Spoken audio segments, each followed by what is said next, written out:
I've shown you a number of cars recently, and this one might be one of the most logical choices yet. Oh, and it's enjoyable to drive too. I'm Chris from AutoAcademics, and today we're going to take a look at this 2025 Mazda 3 2.5T Premium Plus hatchback with all-wheel drive.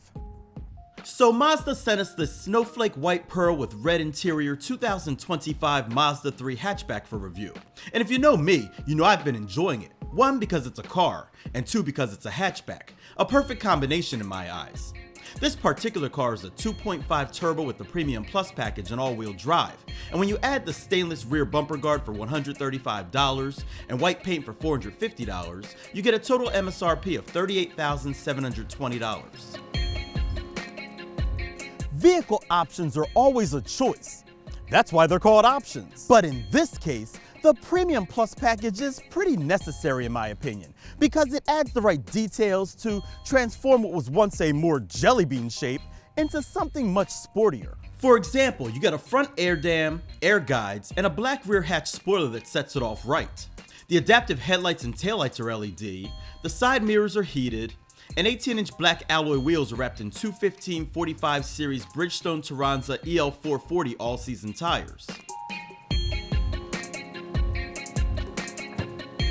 One of the most functional parts about this car is the hatch. Open it and you'll find 20.1 cubic feet of space. Fold the 60/40 rear seats down and you get a total of 47.1 cubic feet in all.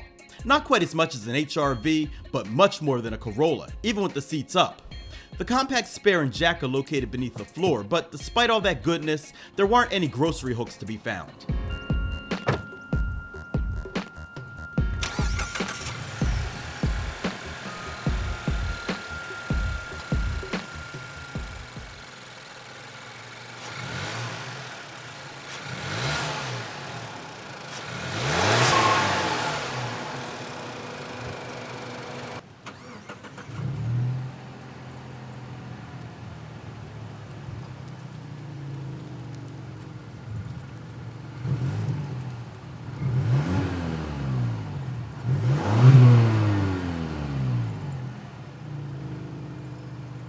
Our tester has the optional Skyactiv G 2.5-liter dual overhead cam turbo 4-cylinder engine that makes 227 horsepower and 310 pound-feet of torque on 87 octane and 250 horsepower and 320 pound-feet of torque on 93 octane. A Skyactiv Drive 6-speed auto with sport mode sends power to all four wheels. EPA estimated fuel economy is rated at 23 miles per gallon city, 31 miles per gallon highway, and 26 miles per gallon combined. AutoAcademics saw 27.5 miles per gallon during testing on the supplied regular fuel.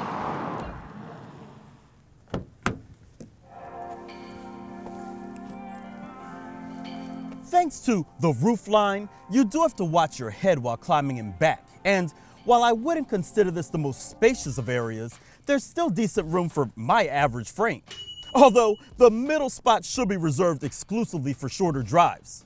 Full disclosure, the seat cushions are a bit firm too, but they're still comfortable enough, and while there aren't any other features like charge ports or AC vents, there are cup holders in the center armrest and bottle holders in the doors.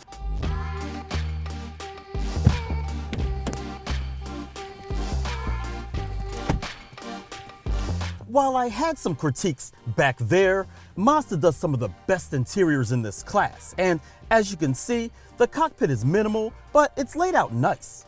The instrument panel combines analog with digital displays, and the steering wheel is thin, yet nicely padded. These seats are available in black or this red, they have decent lateral supports, and the leather is soft to the touch. Plus, as I look around, the red, black, and chrome motif is pleasing to my eye. This Turbo Premium Plus gets Mazda's 10.25-inch infotainment screen, and it's functional, vivid, and responsive. Not to mention, Android Auto and Apple CarPlay connect wirelessly and quickly. Now, this knob isn't my favorite way of controlling things, but it works. Finally, the 12-speaker Bose stereo sounds nice with bright highs and punchy bass. I also think the metal speaker grills look premium. In addition to the wireless Android Auto and Apple CarPlay, there's also wireless charging, and the dual-zone climate, heated steering wheel, and heated seats will keep front passengers comfy. Also, over-the-air updates can be conducted via Mazda's online navigation technology.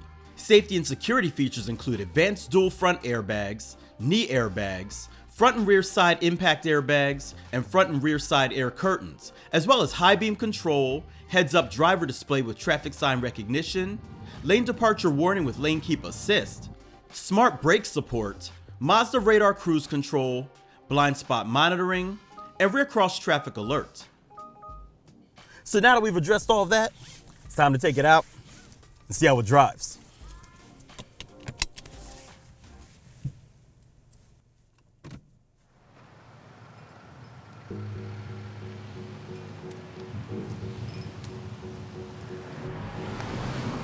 It doesn't matter if I'm in a Miata or a CX-90.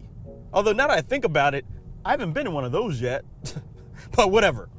Mazdas in general have always delivered good driving traits. And frankly, the smaller they are, the better they handle. So you know I'm really enjoying this Mazda3 hatch.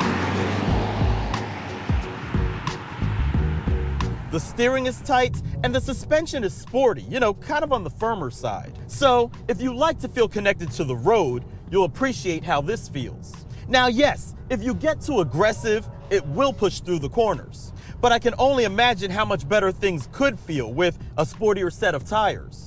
Visibility is good, well, with the exception of the rear 3/4, but the 360 cameras and large mirrors help reveal any hidden spots. Now, while I'm talking about safety tech, the smart brake support rear is a bit aggressive, slamming on brakes almost every time I back into my garage. So unfortunately, I had to turn it off.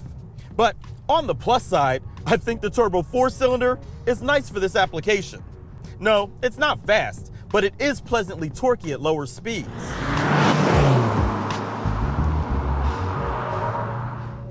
The engine makes a nice sound, and power delivery is smooth.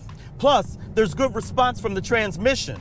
But at higher speeds, the performance is more typical, lacking the oomph that a V6 might provide. And if I'm being honest, fuel economy won't break any records either. At least not for this class of car. Also, the brake pedal is a bit soft for my liking, especially during panic stops, so a little more in that department would be nice. But while cruising around, the cabin is rather quiet, with wind only being noticeable back there at higher speeds.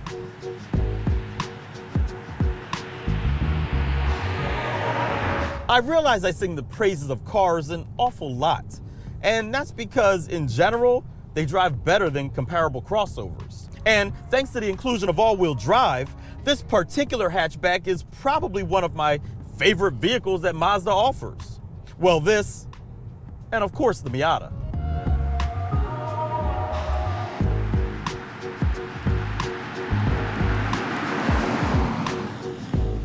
So let's recap. Nice exterior styling with the Premium Plus package, premium interior, good tech, impressive driving dynamics, all-wheel drive, and flexible cargo capabilities. All for a price that's cheaper than most base comparably sized crossovers. If you like this video, give it a thumbs up. Don't forget to subscribe and hit that bell icon so you don't miss what we have coming up next. I'm Chris from AutoAcademics. Thanks for watching.